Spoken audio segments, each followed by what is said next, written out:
Díoghuiad a cairde agus fáilte go a chéad podcast. So welcome everybody to the first episode of the An Mhór Podcast. I'm absolutely delighted today to be joined by my good friend Éamon O'Connor. Éamon is a very prominent nationalist voice that I've been so lucky to become friends with recently, and I'm delighted that he's going to be my first guest on the first episode of the podcast today. So Éamon, what's the crack? How are things?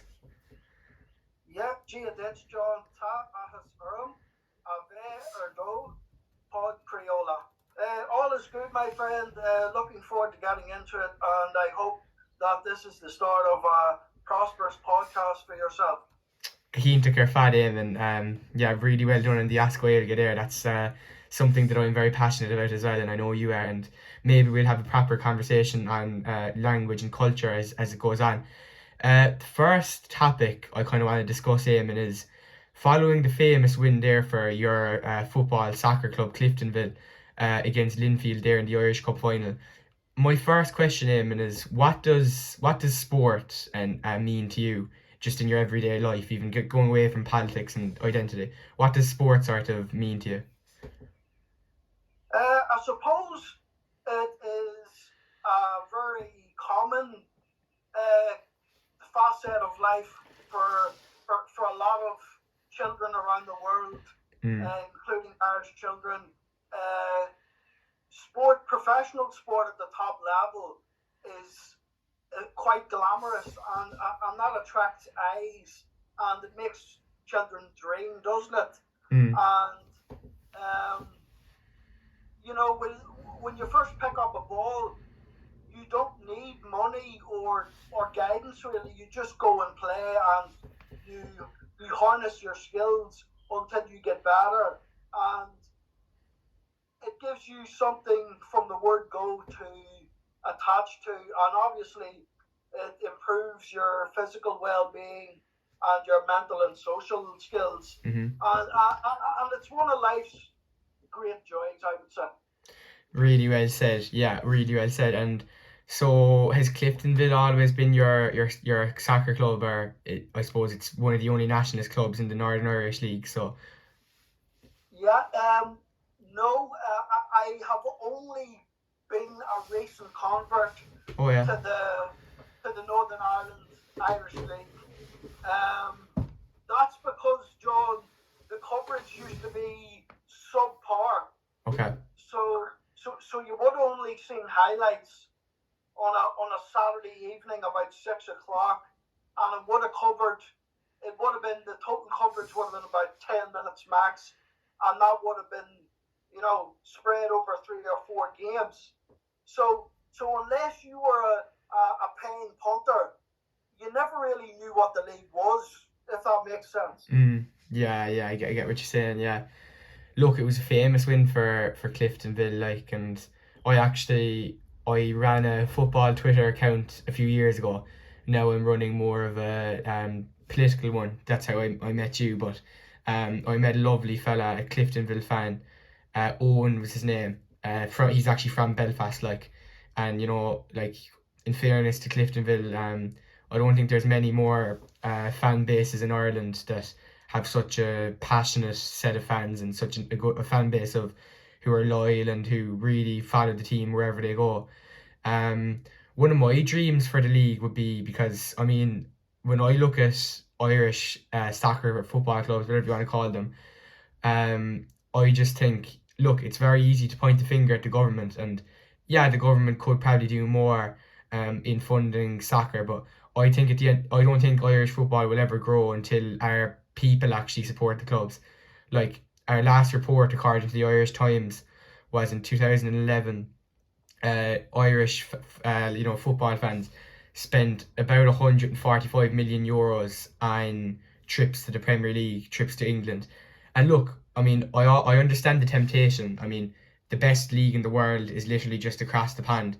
Of course, there's going to be an interest in it, and I don't begrudge people of having a team or watching the big Premier League matches.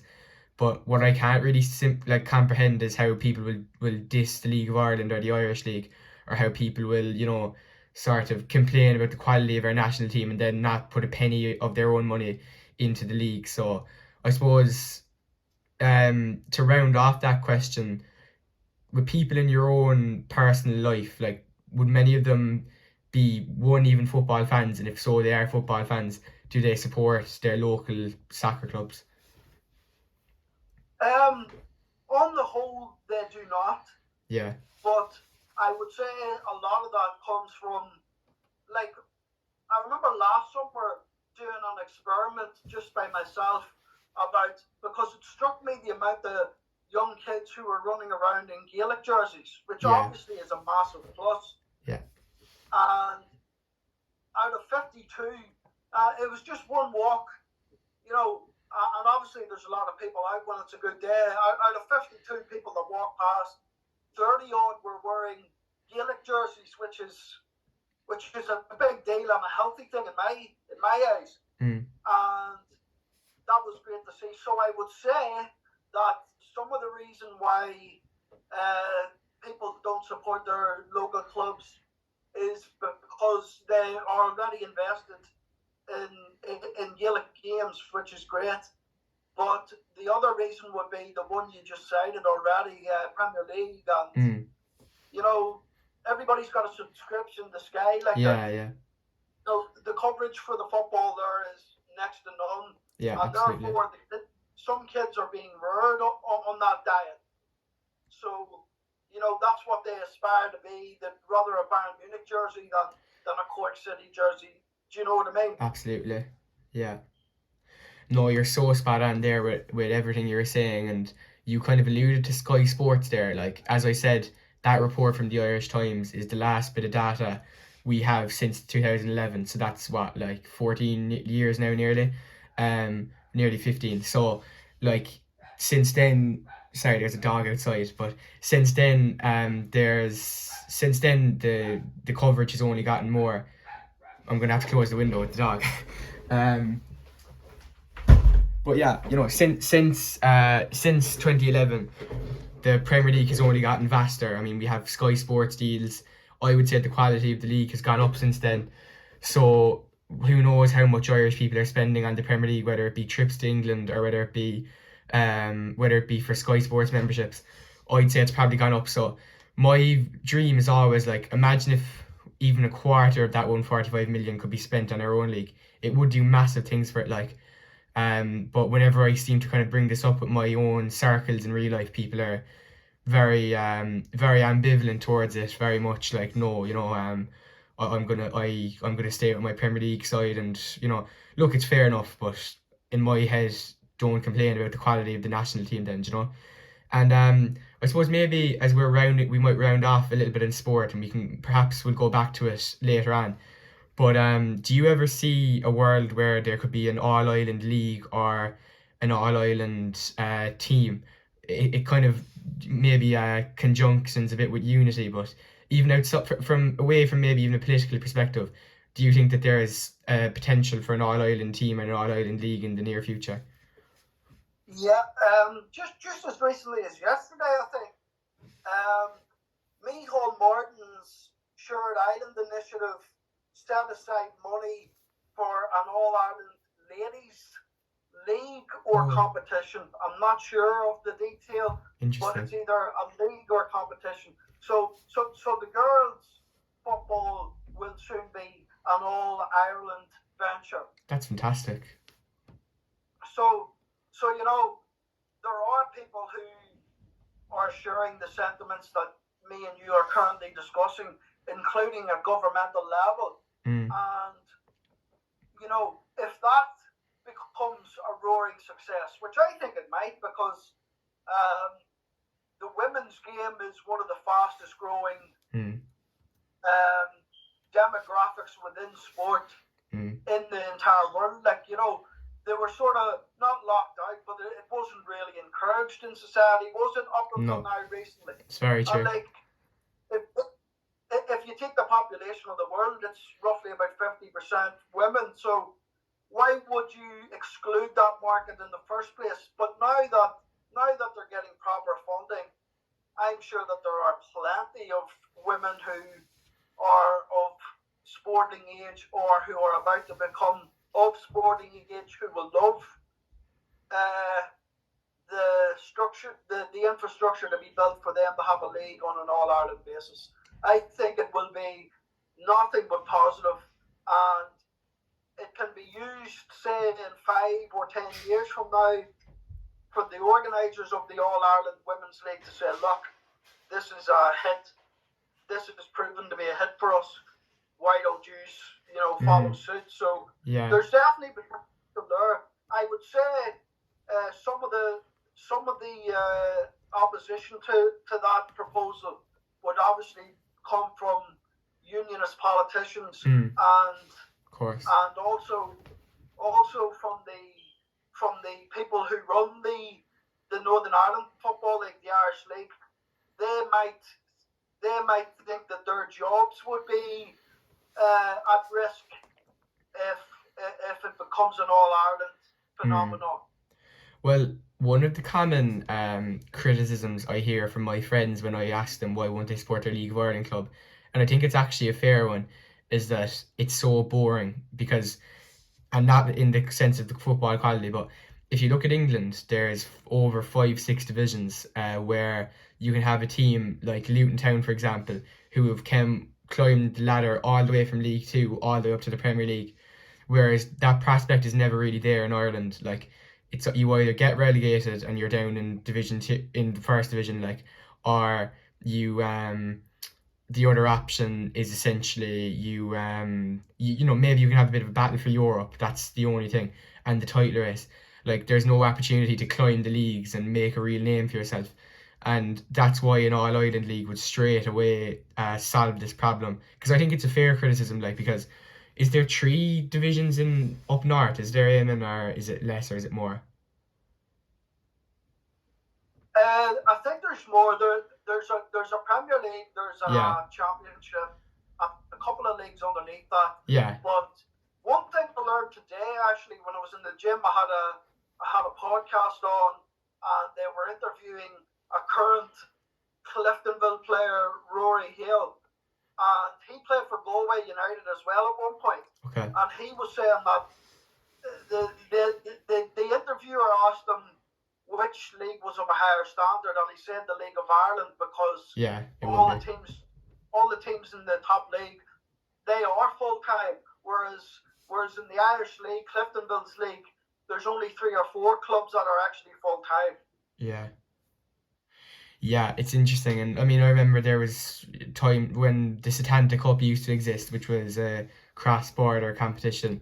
Like, some of the northern teams gave up the game, but I remember there were scores like 7 or 8-0 to Dundalk against even Linfield at times. So, but the only way we're going to bridge that gap is through coming together, in my opinion. So, I suppose just when we're discussing sport as well, sort of my vision for sport would be based on a little bit De Valera's thoughts. So I don't know if you've ever heard this, but in De Valera's kind of citation that was called "The Ireland We Dreamed Of," he mentions that one of the facets, and it's very long, you can read it for yourself. He mentions that the Ireland we dreamed of had a contest of rampant athletic youths. And I look at, like, how, I'm studying a subject now for my Leaving Cert called Leaving Cert Physical Education, PE. And we learned that every child under 18 needs at least 1 hour of moderate to vigorous physical activity per day.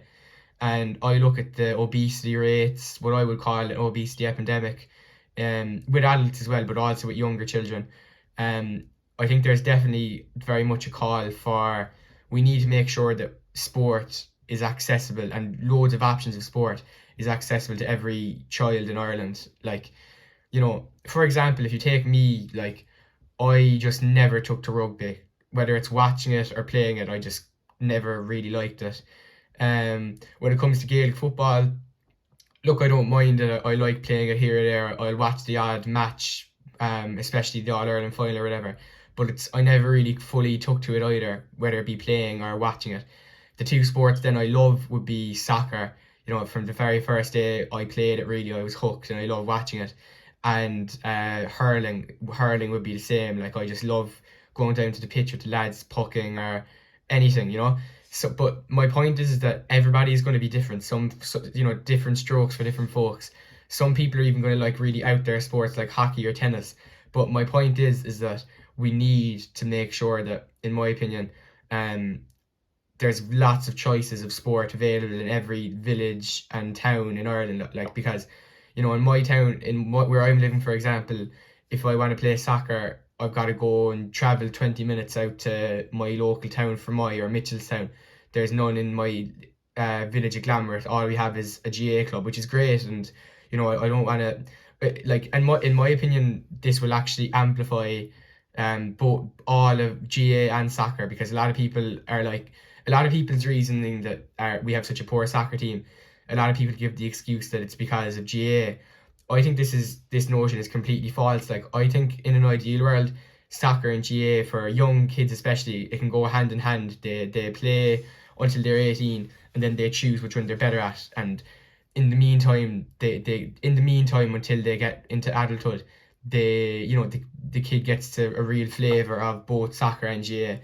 So yeah, like I would love a situation, I suppose, where everyone, and I think that will be the making of us, of our league, of our national team, and it will also, without infringing on GA, which is so important to all of us, But yeah, do you have anything to say on sport before we round it off and go on to the next topic?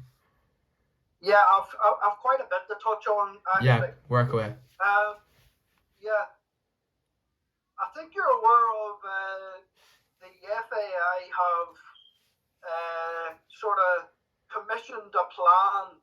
Not commissioned, they have come up with a plan that they think will take the game in Ireland to the next level. And I only read the article about the plan, and basically, they want to upgrade the stadia, they want to invest in the grassroots, and they have costed it in such a way whereby the government pays for around 60% sponsorship, or some other third party pays for a bit, and they pay out of their own coffers. Now, the FAI as an institution has left a lot to be desired historically. They 100%, yeah. You've your man John Delaney.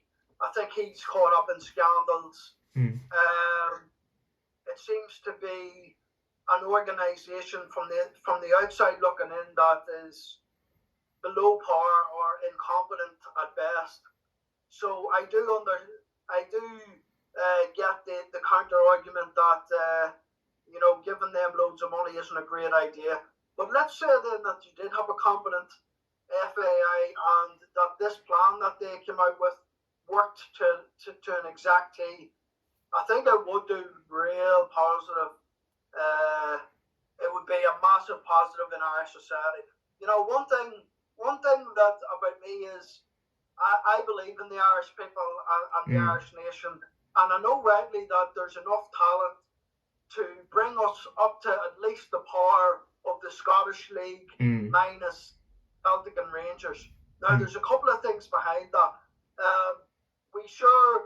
Population isn't the be all and end all. Like, if you look at Croatia's World Cup performances, there's a nation with roughly our population and probably less resources, yet they got themselves to World Cup final in 2018, and they're perennial dark horses.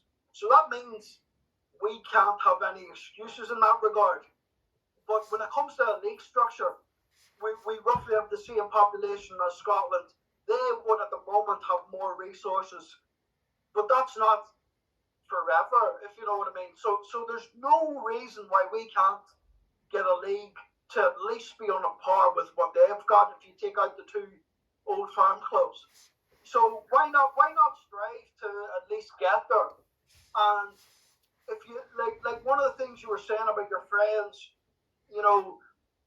having more enthusiasm for the Premier League, maybe some of it's because the stadiums are over there are sort of iconic. Do you know what I mean? Yeah, it's true. Whereas Whereas if you visit the grounds of the League of Ireland teams, they don't look great for a start. If you had a health and safety inspector to go around, you might find gaps in the health and safety standards of them, and so you need to do things to get your population invested emotionally. Now, some of the raw ingredients are already there, like Cliftonville's ground, for example. Cliftonville, there's a love story there to be written with Cliftonville because they're the first club that was ever founded on the island of Ireland, 1879. Wow. So they've got heritage already, and the reason why I support them and Celtic and the Republic of Ireland is very simple, because my whole identity is underpinned by Irishness, and Cliftonville have that Irish segment of North Belfast behind them. That's their catchment area, and that's why I have an affinity with them. And the same goes for Celtic. That support over there does us a world of good. Yeah. When I look at Celtic Park and they've got great songbook and they've got the tricolours flying prominently, it swells your heart a little bit. Yeah, absolutely. And obviously the national team is our team, so I'm never going to support them, even though the fare on offer is not great at the moment. But just to sum up on the football, we squander what we have, and we do not get enough out of what we could. That's what I would say. And there's no reason why we can't lift it up a couple of levels. Absolutely. With sustained investment in people and infrastructure. So yeah, that's my take on that. Absolutely. Well, look, one of my dreams, just in life in general, it's something for the bucket list, is to bring back, because we actually used to have one, is to bring back the soccer club in my village of Glanmart. So, and just that there's, soccer or rugby clubs or tennis, hockey, whatever, in more or less every single village. Look, I might sound crazy, but I think that's what I'd love. That's what I want. What's your favourite memory supporting the Irish national football team?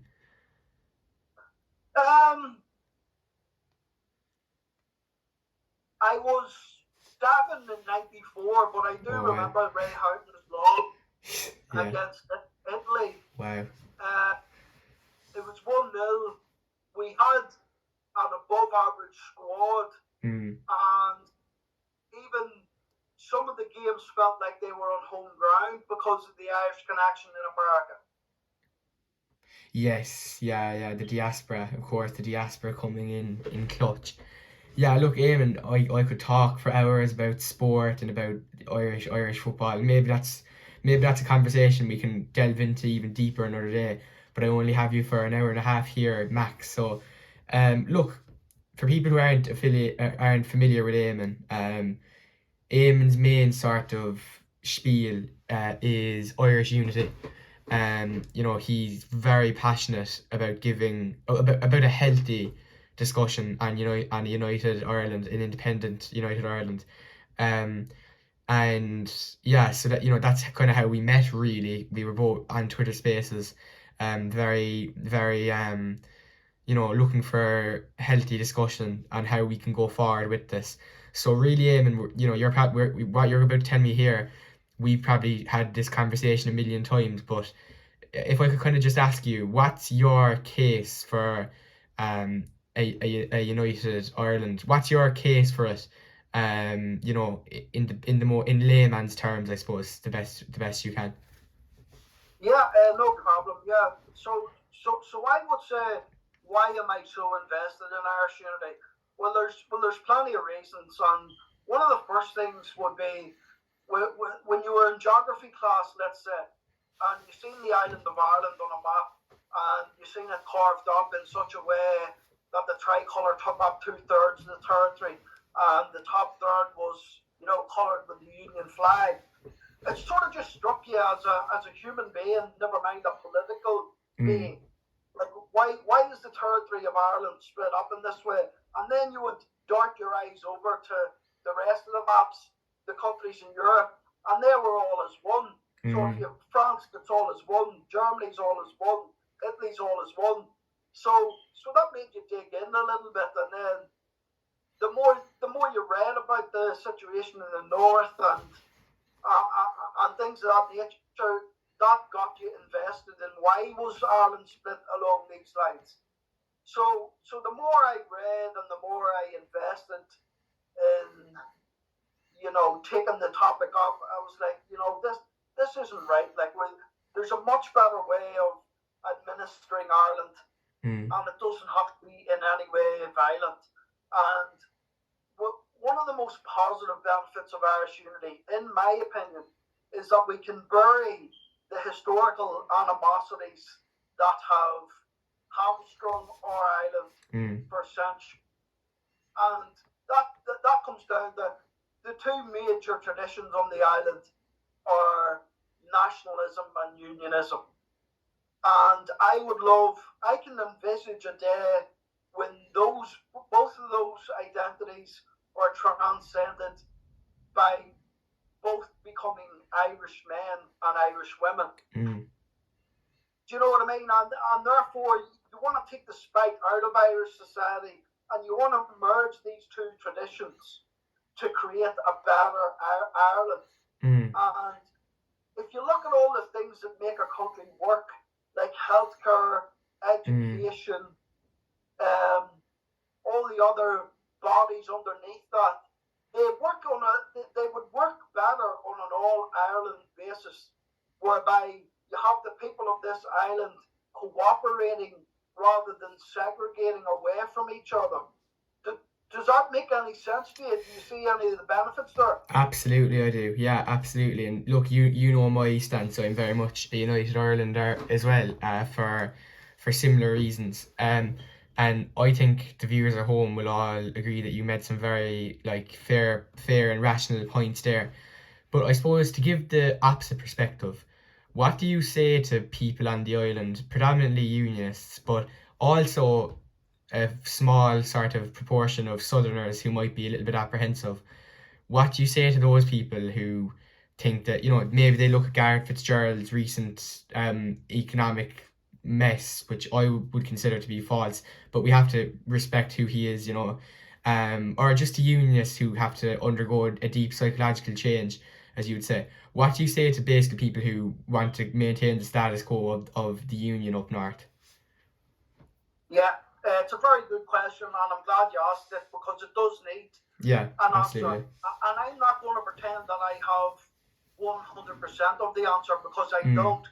Because I can't speak for unionists, but I can put myself in their shoes. Yeah. And I hold my Irish identity very, very strongly. And I am going to assume that the unionist people either have a hybrid Irish-British identity or a hybrid British-Irish identity, or a lot of Britishness with a little bit of Irishness. You know, and therefore they will say that they have an affinity with Great Britain. Okay, so then the question becomes to them, well, what's in it for them? And I would say, well, if you look at the history of our island, the one that we occupy all day, every day, unless you're on holidays, and that goes for both traditions. If you look at the history of that island, it is riddled with conflict, massacres, pogroms, strife, troubles, and we now in 2024 are bearing down on a constitutional arrangement which can reset a lot of that animosity. And what I mean by that is, so like in the United Ireland, that was, let's say there was a guarantee of a peaceful transfer of sovereignty from Westminster to Dublin. If that was peaceful and guaranteed, then from that day forth, you would have people from unionist households and nationalist households administering Ireland together. And that means you're creating new streams of reconciliation, and you are designing and you are building the country together, and therefore the investment of unionist people might notch up a little bit. Do you understand what I mean? And then whenever their children are born into that new state, they're born into something that they automatically want to enhance alongside those who might be from a nationalist household. And therefore, the grounds for future trouble become less and less as time goes on. And I think that's a wonderful thing. However, I'm not going to sit here and preach and wax lyrical about a united Ireland as if it's a utopia, because it's not. So the counter to that would be, in the short term, people in the Republic and up north as well, some of them would have reason to believe that there may be trouble in a new united Ireland, and I'm not here to tell you any different. There may well be some trouble, but I would make the argument that in the event that there is some trouble, that I would make the argument that it would be short-lived. I would also make the argument that it probably would be sporadic. I would make the argument that those who carry out that violence would actually be contributing to the death knell of their own ideology, because I know, especially on the streets in the north, there is no appetite to go back there. And I mean that there is no appetite to go back there. People in the north are adjusting to peaceful lives now, John, and therefore, and we still have a high population here and a young population, and people want to see their kids get on with their lives. They don't want to go back there. And another thing that would give me some positive straws to clutch on in regards to trouble is that 2024 society, John, is heavily surveilled, and every person in Ireland, nearly every person in Ireland, has access to high quality cameras, and therefore any paramilitary group trying to undertake guerrilla warfare in 2024 has very little room to maneuver in terms of getting away with military operations, because they will be caught. Like if you go and try to carry out an attack in 16 Cherry Orchard, somebody in 24 Cherry Orchard is going to have a camera pointed in your direction, and therefore you will not get away with whatever it is you're trying to get away with. And also, and one more, there's a couple of other things I would like to say in relation to trouble. The security forces in the north, the PSNI and whatnot, they have access to intelligence that would almost be capable of thwarting any attacks at as soon as they were about to be carried out, if that makes sense. And it goes back to the appetite. There is no appetite on either side to have paramilitaries within their ranks anymore, and those things bode well. But I will not come on here and act as if nothing will happen.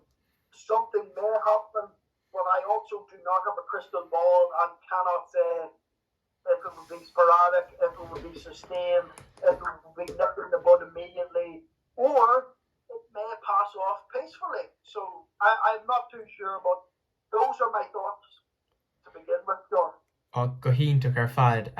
Look, I think those were some really considered, thoughtful and insightful words there. And if please God, if they can reach any apprehensive anti-United Ireland or any unionist, I'll be delighted. So thanks very much for that, Éamon. And look, in my humble opinion, when we're talking about unionists in Ireland in general, I don't buy into this nonsense at all that our flag is green, white, and gold. I believe it to be orange, green, white, and orange, and the white in the middle represents and symbolises peace between people of a Catholic nationalist green tradition and an orange Protestant unionist tradition, and I believe those, and I believe in my humble opinion, any Republican worth their salt, ultimately, once we get rid of the British administration, wants to get that dream into reality. And look, that might mean some compromises. And this is what I want to ask you a few questions on now, Éamon. In the event of because I just mentioned the flag, for example, in the event of a reunification, would you be willing to give up something like the flag or the national anthem, or these things that are so dear to our Irish identity? Would you be willing to give them up in place of something else, or what's your general opinions on that? I would be in favour of pluralising things rather than getting rid of things, John. So, for example,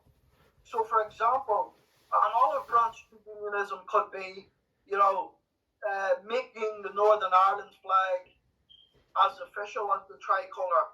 And I'm aware that that's not a solution that everybody would buy into, but it would be an immediate olive branch to unionism, and it wouldn't mean the dilution of what we hold dear. So why not amplify both traditions, symbols, rather than try to get rid of them, is what I would say to that. As far as the anthem goes, I would probably do the same thing. I would keep what we have, and I would add something that wasn't the British national anthem, but something that unionists could cling to, or something that people from all traditions could create that would be acceptable to the masses, and we could have both. I think that's the way to go. Pluralism over getting rid of something, rather than getting rid. Let's just amplify. Really well said. Like, I suppose, and the anthem, maybe some would make, and I'm not a huge fan of this song personally, but some would maybe suggest Ireland's Call. Who knows? Look, that's stuff, in my humble opinion, that's stuff that we shouldn't be focusing on. Instead we've got to be focusing on like the social issues that are actually gonna, economically, why is unity actually going to affect the people, rather than flags and petty issues like that. I mean, back in 1922, when the Anglo-Irish Treaty was ratified and came into place, the main debates that were happening in Dáil Éireann was petty stuff like, the Oath of Allegiance, and we're still going to be in the Commonwealth and all this kind of stuff, rather than focusing on, okay, what's going to happen to our nationalist brothers and sisters up in the north now. Very few people, other than really Michael Collins, was talking about that and talking about solutions to fix that. So, look, stuff like the flag, national anthems, it's important, it deserves to be talked about, but in my opinion, we've got to focus more on the practical elements of Irish unity. In 1979, Sinn Féin drew up a proposal of a federalist Irish state, similar to what the United States of America, Russia, few countries like that have, where we almost divide our country into the 4 provinces: Ulster, Munster, Leinster, and Connacht, and each member of the federalization kind of gets their own parliament and almost becomes states, a bit like the United States of America. Perhaps this could solve a few problems regarding flags and stuff, because Ulster, because we have to remember there is 3 counties, Cavan, Monaghan, and Donegal, in the Republic. Now, in this event of unity, Ulster would be completely united once more, and maybe they, because something that's so important to British, or to Northern Irish Unionists, is their Ulster identity. So now maybe Ulster could be united under the Ulster flag. The yellow. It's basically the Northern Irish flag. It's just yellow and red, And so do you see any merits in the federalist approach, or is this something you just wouldn't be a fan of at all? No, I wouldn't be a big fan of it. because it's what I would be in favour of is keeping Stormont up for for a length of time by which unionists, we extend the olive branch and say, look, we are trying to be generous about this. We realise we are taking you out of your preferred political arrangement. However, I'm sure you understand why. Irish unity is about community between all of the people, regardless of your background. It's about uniting the Irish nation, the Irish territory as well. We think that this is a positive case to make. In practical terms, streamlining health, streamlining education, streamlining public transport, this already all makes sense. There's no point having a segregated system of those. So we can say with conviction that the practicalities of a United Ireland are better than having a segregated society, and also in a United Ireland, you're taking some of the historic psychological barriers in people's minds down. So you're like I have a few anecdotes. Like I remember being on a pilgrimage, a Catholic pilgrimage abroad, and the people that were there were from Carlow and Kilkenny, and some of them were of middle age, and some of them hadn't even been to the north. And when I inquired why, they were saying, well, all we heard was about trouble on the news, and we just didn't really see it as a positive place to go to. So we want to break those barriers down, and there's no reason why we can't do that. And what we need to do if we're serious about unification on this island is we have to try our best to pitch to unionists what they can do within the state.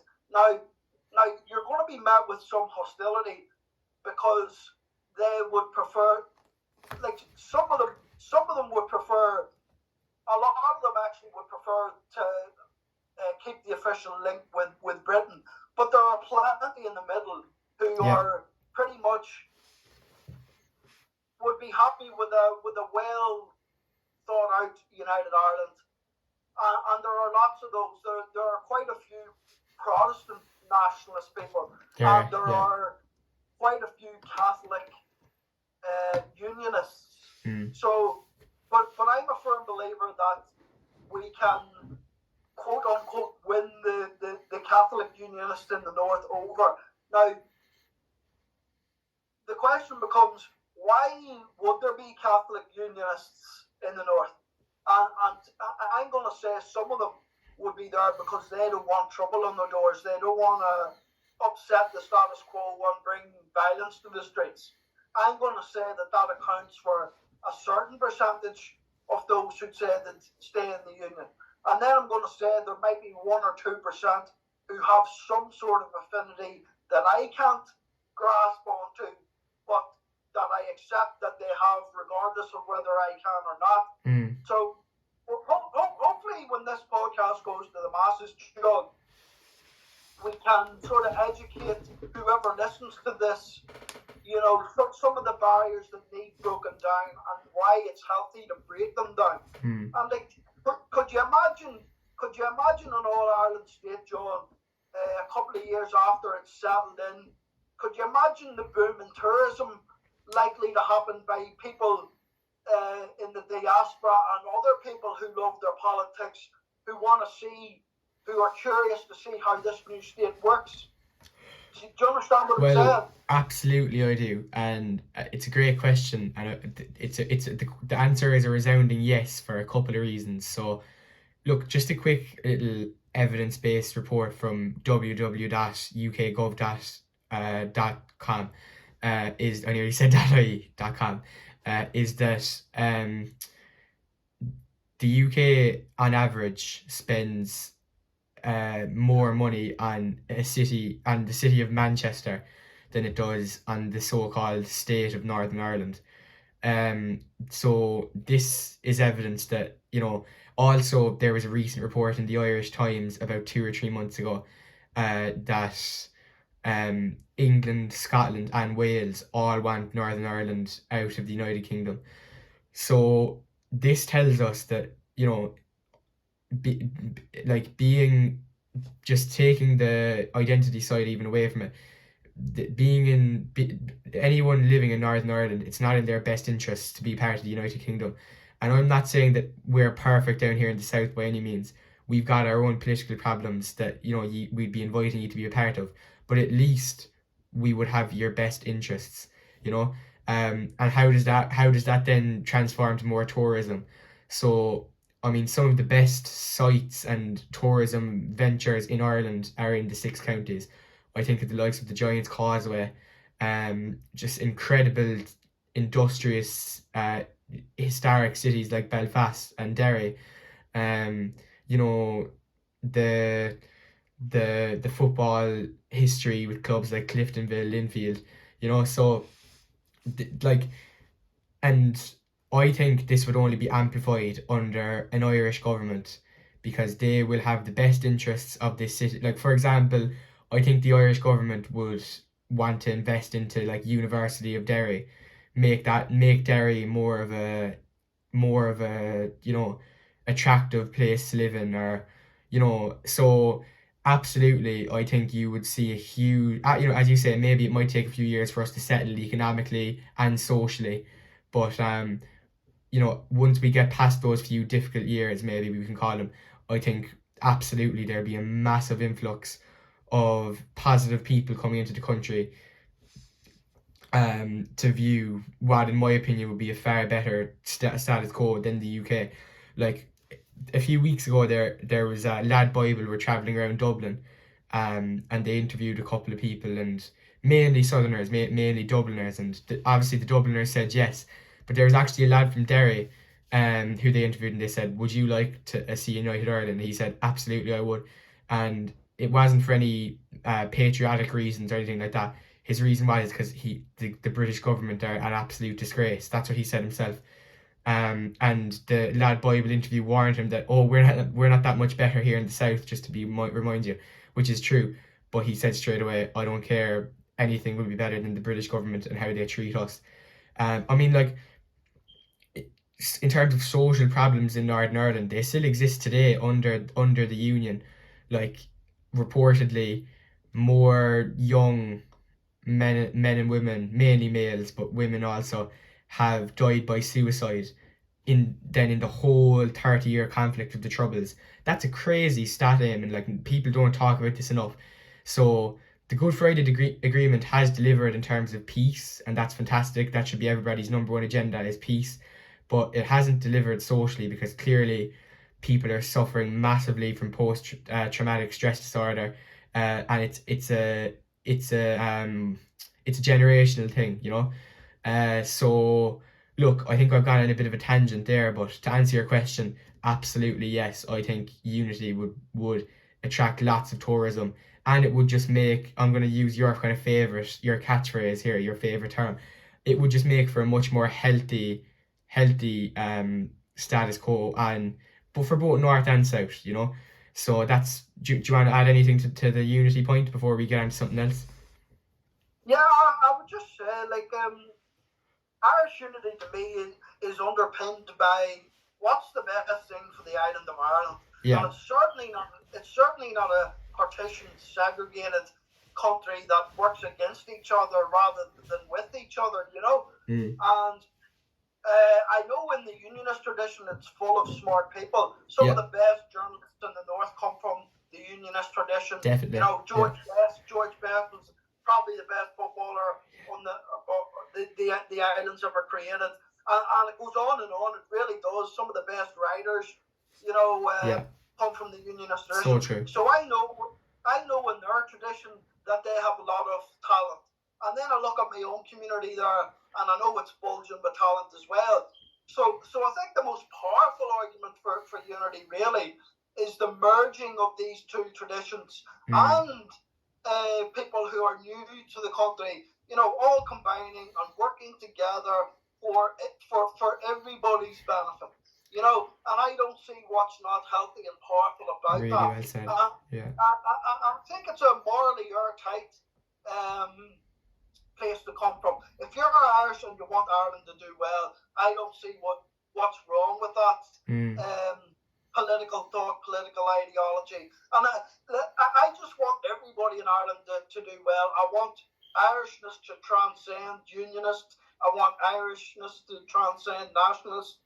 I want the entire island to be knitted together. I want us to exploit everything that we have, be better some of our parts than what we currently are, and put our island, our nation, on a much better footing.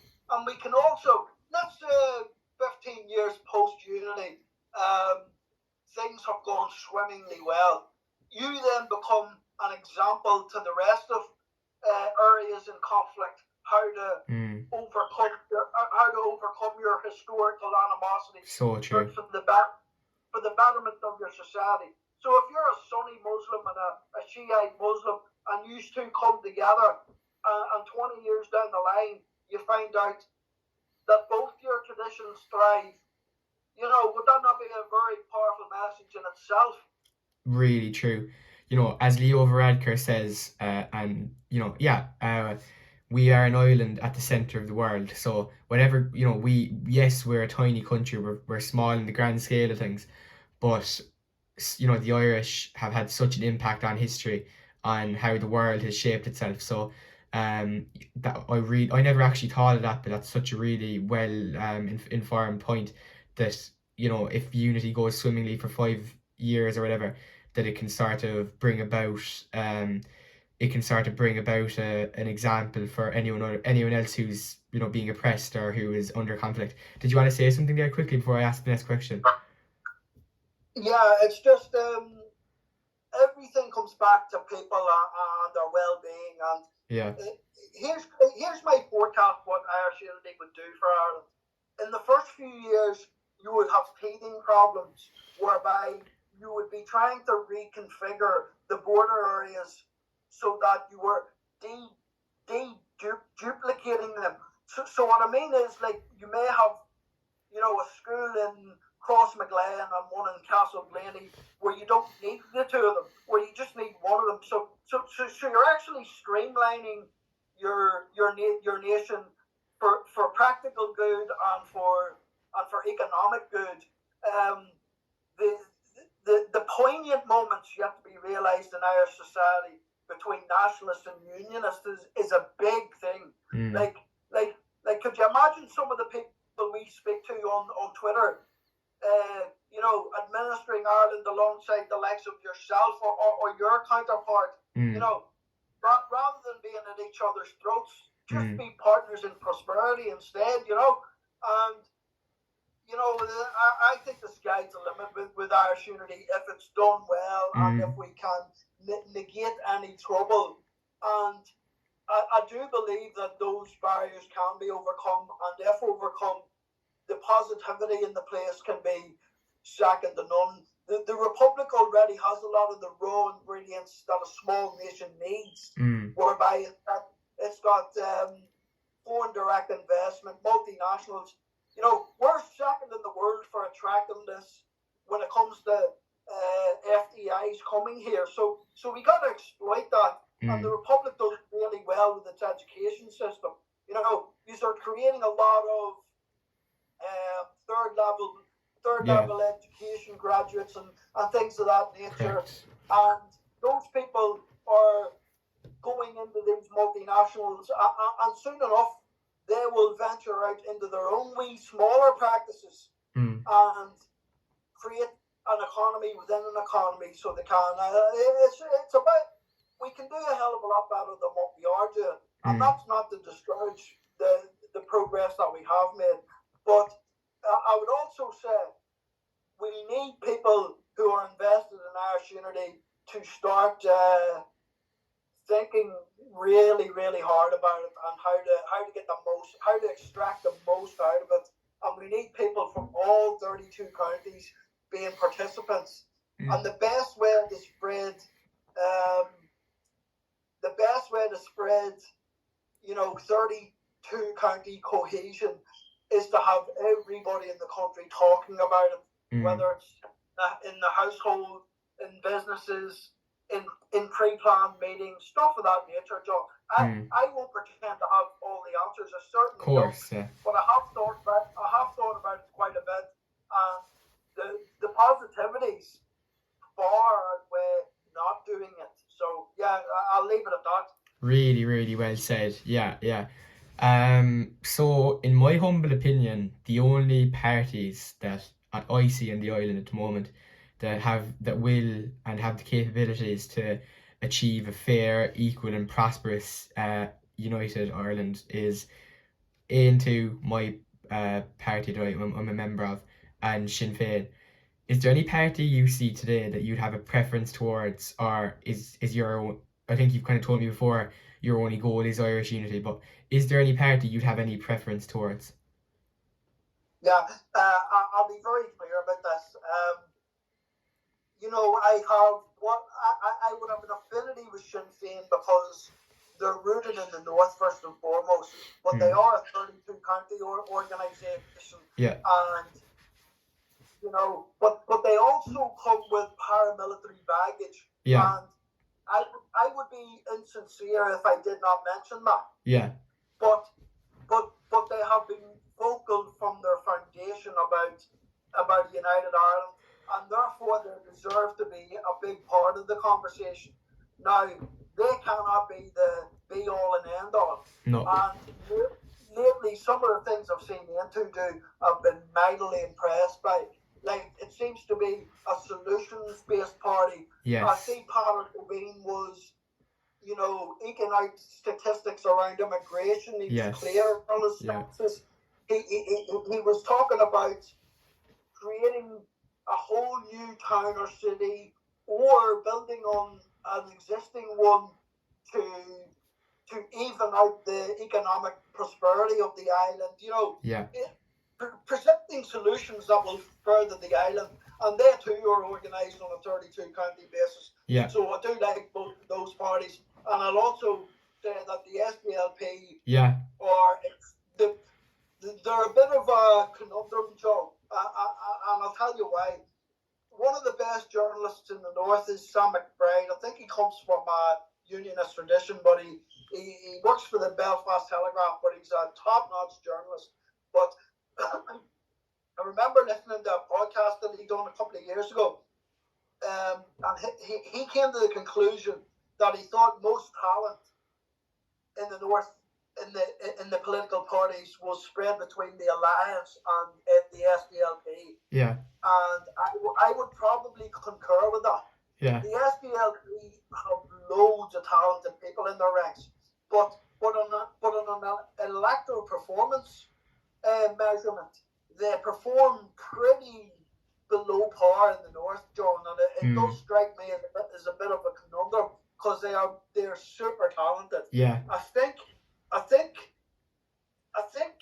because Sinn Féin are synonymous with Irish unity more so than they are, Sinn Féin have overtaken them, and the more members and the youth sort of seem to be attracted to Sinn Féin in their droves, whereas the SDLP have actually they've done lots of work around civil rights kind of Ireland, and they will play an integral role because they are much more amenable to the unionist population than Sinn Féin. So those three parties combined, I see as the drivers, along with Ireland's future and New Ireland Commission. And I think Fianna Fáil and Fine Gael have been left wanting, but I will give them a bit of credit whereby the Shared Island things is starting to pay dividends. And I've seen Fine Gael youth have, started to become more active in the United Ireland discussion. So yeah, that's my overall view on that. Yeah, no, really well said. And yeah, like you touched on the SDLP there, and look, there's no denying the SDLP have done some really fantastic work in the past. Like, formed during the start of the Troubles, when, you must remember the Troubles started off as peaceful protest just for Catholic civil rights, very simple stuff, formed by John Hume. And John Hume's father famously said, and John Hume used the quote a lot afterwards, was that, you can't eat a flag. So their party is very much founded on just creating a prosperous, good future for young people, and they're a little bit less nationalistic than Sinn Féin would be, and that's what maybe why, as you say, we could draw unionist people. Just a little word as well. I mean, there's some great unionist parties there as well. The DUP. I know there's that horrible scandal with Jeffrey Donaldson, and hopefully he feels the full force of the law now. But I do think there's a lot of good people in the DUP. Like, I think of the likes of Sorka Eastwood. I think she's a very good politician. She's Alliance. Sorry. She is Alliance. She's like a blonde lady, kind of skinny in the DUP. Yeah. Carla Lockhart. That's the one. Yeah, Carla Lockhart. So yes, thank you. That's the one. So look, I think there's very good people in the DUP. The TUV, I would call that a little bit more extremist, but they're also very much entitled to their mandate, and they'd be welcome into Dáil Éireann, I'm sure, if there ever was a United Ireland. So yeah, there's plenty of really high quality, able politicians in the north on both sides of the divide and in the middle. Well, I wouldn't be too gone on the Alliance Party personally, but I like the idea of non-identity politics. I think that's good. They're actual policies I'd have some questions on, but that's for another day. But yeah, look, thanks for that. And I suppose when I was texting you earlier, you were telling me you were at the gym, and I never realised you were actually a gym goer. So what do you bench, what's your squat, etc.? I don't bench anything, John. Okay. I go in and I go on the treadmill for 30 minutes, but the first 5 minutes or so are walking pace, and then I come off it and I go onto the mats, Okay. and I crunch my stomach in several different ways, and I also do a bit of yoga. Oh, nice. The yoga is really what I would call extreme stretching. Yeah. So when you get to my age, you start to get tight hips, tight ankles, things of that nature. So yoga is the best remedy to that. So it stretches out any painful areas. And then I would go on all the machines, the shoulder press, the chest press, the pectoral fly, and just use those machines until all those body parts are sore. And then I finish off with it's a machine whereby you jump onto it and your arms are at a 90-degree angle, and you raise your knees to your abdomen. You know the one I'm talking about? Yeah. The kind of crunches, like, yeah. Yeah, standing up crunches where you curl your up into your tummy, and then I leave. So I'm not big into benching. I don't exercise to get big. I exercise to keep trim and just to keep toned, just to keep a level of tone in my body. That's it. Fair play, very good. It's reminding me a little bit of the man running for US presidency, Robert F. Kennedy Jr. Now you're not as old as he is; he's actually 70. But it's great that you're getting your exercise in. I alluded to MVPA suggestions earlier, moderate to vigorous physical activity. According to the Health Department of Ireland, everyone over 18 needs at least 30 minutes 5 times per week a day.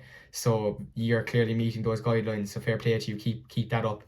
I was kind of going to the gym, I'd say mid 15 all the way up to 17 this leaving cert year. Jesus, I probably didn't miss a gym session for nearly 2 years.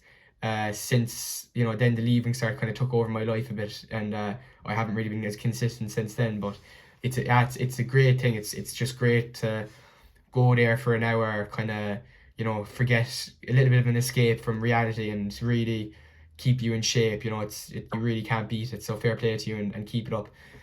So you started the conversation, Éamon, there a little bit as Gaeilge.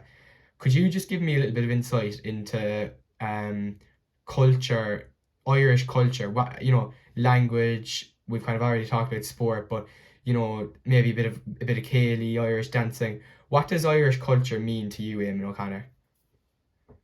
Um, you know, I don't have an excuse because I went to grammar school and we were taught Irish. Okay. But when I was when I was between 11 and 16, my attention span was pretty poor because I cared more about women and Gaelic sports, playing Gaelic, and Don't we all? going to discos.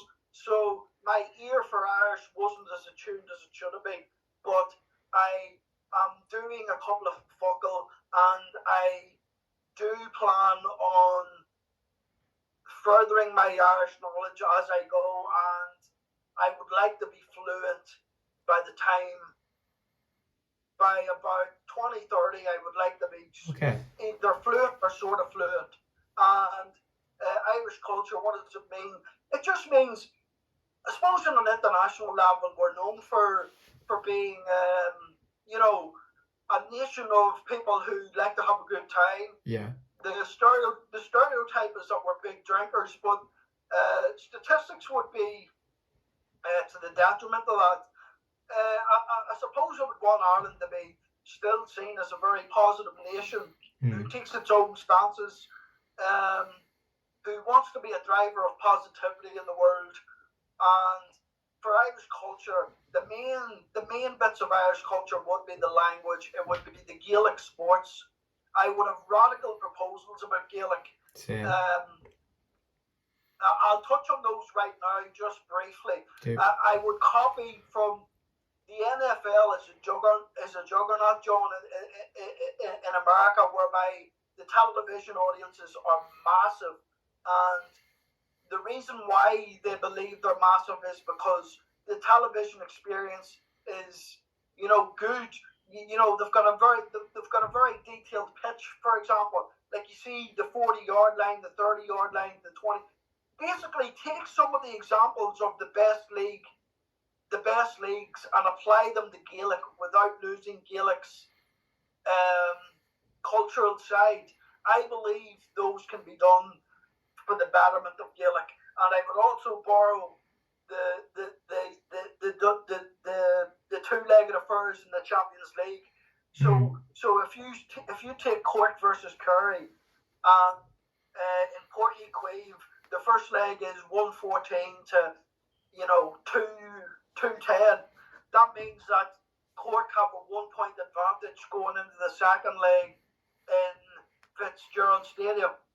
So you've whetted the appetite of both sets of supporters, and then when you get an aggregate score at the end, can you imagine the excitement in the last 10 minutes of that second fixture if the scores are tight, and also those players then they get into folklore, and you make the actual sport better, and you make our kids continue to want to play the game. Absolutely. So I would do all those things. That's what Irish culture means to me. It means enhancing what we have. It means having a friendly, positive impact globally, and it means being welcome to other cultures without those other cultures superseding our own, but making people who aren't from here originally or who aren't stereotypically Irish, making them feel just as invested in Irishness as we are. Really well said. Yeah, really well said. I suppose, well, just a quick correction, Kerry Stadium is actually Stack Stadium. I'm just saying that to cover your arse in case there's anyone from Kerry listening and they get angry at you. But yeah, that's just a little thing.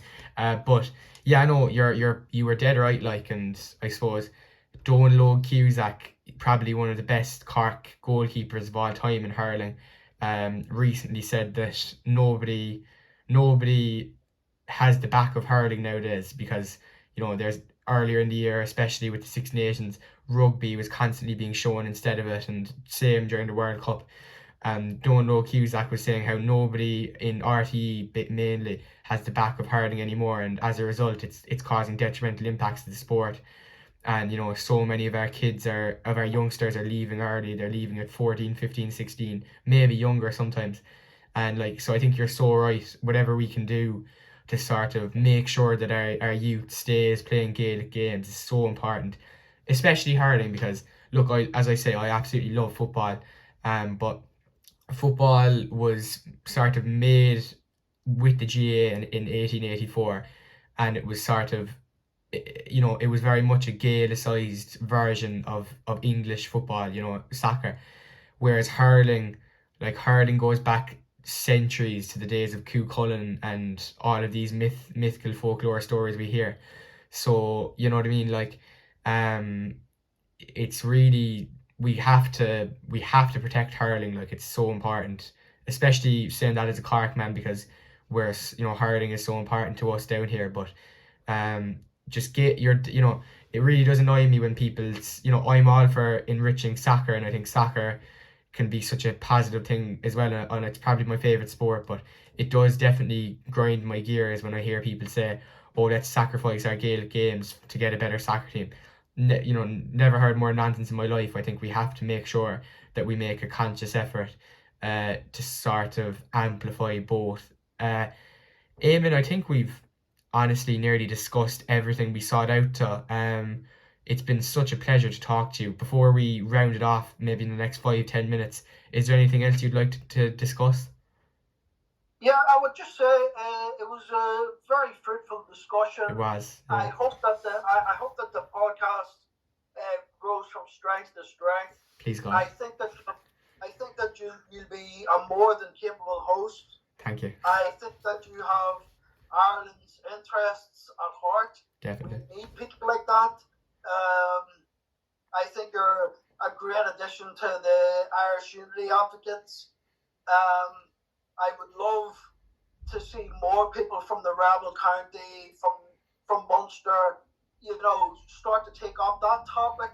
I would love for people in Munster to attune themselves to Six Counties politics, just to get a fair feel of it. And I think I hope your podcast goes from strength to strength, really. I mean, marvelous. What else could we discuss? No, I think you've done a very good job there on your first show. Yeah. I don't really have much more to add at this moment in time, but maybe we could revisit it sometime down the Absolutely. line, in months or a year or whatever. Absolutely. No, I plan to have you on a lot, and maybe if something big happens in a week, I'll give you a buzz and say, do you want to discuss this? I'm sure this won't be your last time on.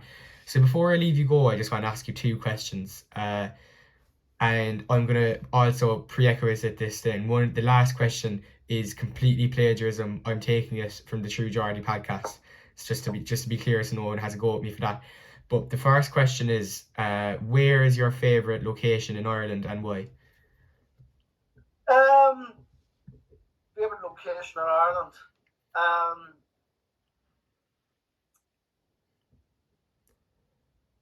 It would either be the Ring of Kerry for its beauty, nice.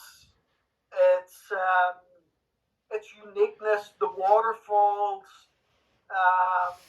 the fact that you would feel as if you're, you feel different. You feel as if you're in rural Ireland. You know that county's got a lot of history, militarily. You know that it's got a lot of history, Gaelic-wise. I like doing that in all the small towns where, I embraced that journey. My mother did. The likes of Dingle. I like the little bits of Irish I seen along the way. So I would say Ring of Kerry. I like Galway because I think that it sort of strikes me as a liberal kind of spot where it would kind of be Ireland's Las Vegas, wouldn't it? Yes, absolutely. Yeah. There's a hell of a lot of pubs down its main streets. Yeah. You kind of can get away with more mischief there than you would in other times. That's very true. Say. Yeah, very true. And then South Down is beautiful because it is the Glens of Antrim. No, or down. Sorry. Glens of Antrim. Sorry, yeah. Glens of Antrim is North Antrim. Yes. It's the very northeast of Ireland. The Sorry. Glens of Antrim. Tell me about South Down. Sorry. Yeah. South Down is on the border, and it's got a lot of small towns. The main city would be Newry, which is basically a commuter town to Dublin, but yeah, it's got plenty going for itself, and there's more infrastructure projects just started and about to start. But South Down is beautiful for its mountain ranges. The Mourne Mountains is beautiful. It's got Carleyford Loch, and it's a very peaceful part of the world, and you're never too far from getting a bit of banter on the go. So yeah, I would settle for those three. Fantastic shouts, yeah. Like it's actually the only place in the 6 counties, or in Ulster really, that I've actually been to is Newry. Yeah, Newry is lovely, and I have no memories of it. I was only 3 or 4 when I went there. And another fun fact about Newry is that like it's the only it actually has maybe Dublin as well, but it's one of the only towns in Ireland that has an O'Neill shop, which I think is a disgrace. We need to get more in. It's absolutely, we need. I want one everywhere, but we'll see. There's actually loads now, John. Oh really? Yeah, and the one in Newry is top class. Yeah. It's brand new. It's there about 5 years. And it's got every jersey from all it's the class, like jerseys. So class. All the American Irish clubs jerseys are in it. Padraig Pearce's, That's the ones that Conor McGregor sponsors. Yeah. You've got all the Irish Heritage ones. It's top class. Where else Belfast has got one. Belfast, okay. Derry's got one. You know, like there's none in Cork. They're almost widespread in the north now. Yeah, that's brilliant. Like there's none in. I don't even think there's one in Munster, to be honest. Never mind just Cork. There is one in Dublin, alright, in Dundrum or something. But I don't think there's any in Connacht or Munster. Like that's a disgrace. Do you know what I mean? So we have to get that sorted out. You see, they're based in Derry, so yeah. So Derry's their hometown. Yeah. So they've got one right in the city, and they've got a warehouse just outside the city. Okay. So that's their base of operations. Fair enough. But definitely across the north, they've got a full chain, and they're all pretty much brand new, and they're massive. Like they're really big stores. Well, of course, O'Neill is a native Tyrone name, so that makes sense that they're based in Derry. Yeah. Look, my final question to you, Éamon, before we round it off, and you can, after answering this, you can give off any of your social medias you want to share, anything like that. But yeah, my final question to you, Éamon O'Connor, derived from the True Geordie podcast, is how would you like to be remembered? It's a bit heavy. No, it's not really. Yeah, I suppose. I have no big personal aspiration that I want to be remembered from. Just that I contributed to a better Ireland would suit me, and I would like to have my next of kin, my children. I don't have children, but children to come or whatever. Yeah. I would like them to have done something healthy on Ireland's for Ireland's betterment and for their own betterment too. Just an encouraging type of person, and that would be it. I have no big massive I don't try and get too wrapped up in myself because your ego. I don't want my ego to supersede anything that Ireland should do. As long as you're a benefit to your country, I think that's legacy enough in itself. So I'd leave it at that, basically. Yeah. Fair play, because look, as I say, we met through Twitter Spaces, and I definitely think you're well on your way to achieving that the way you're going. I mean, we call you Saint Éamon for a reason. You're probably one of the most patient fellas I've ever met. You know, you could be dealing with dogs abuse from nationalists or unionists, whichever, and you deal with it so calmly and so well. So, you know, keep that up. I'm looking forward to, after my leaving cert, being back in the spaces with you and everyone else, and maybe if there's a big story coming out, we can record another podcast and debrief that. Do you want to promote any of your socials before I leave you go? No socials to promote at all. Even Twitter? Not in it for any personal gain. Fair play. glad to speak though. All the topics we covered would be close to your heart and mine. Absolutely. I think they're a positive thing to discuss, and I hope and I think that your podcast can go from strength to strength. Hopefully. And I hope you do well in your leaving cert. And Thank you. you know, I don't have too many issues at all with you. I think your attitude's spot on, really, and you've got a friendly demeanor about yourself. You've got a curious demeanor. Yes, you like yeah. things. You like You like Ireland to keep going, and you generally strike me as a person who wants the best for his community, Definitely. for his county, and for his nation. So yeah, you would fair play. You keep going from strength to Éamon, strength. míle buíochas Machara, míle buíochas. Thank you so much. Folks, we'll leave it there. So thank you so much for listening to episode 1 of the An Mhór podcast. Here's to many more. You know, and thank you so much for listening. And we'll be back soon, I'm sure. Míle buíochas agus slán go fóill.